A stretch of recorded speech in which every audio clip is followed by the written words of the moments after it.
Privacy के नाम पर घुटन बढ़ गई है, डिप्रेशन बढ़ रहा है और हम अपनों की बजाय डॉक्टर्स की तरफ दौड़ रहे हैं।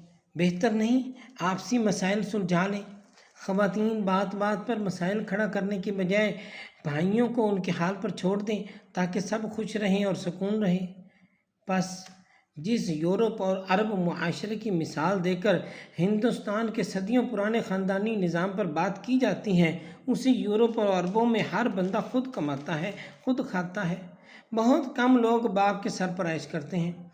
अरबों को विरासत मिलती है, यूरोप वालों को तालीम और हुनर जो अपनी जेब से लेते हैं। फिर वो ज़िंदगी भी अपनी जीते हैं।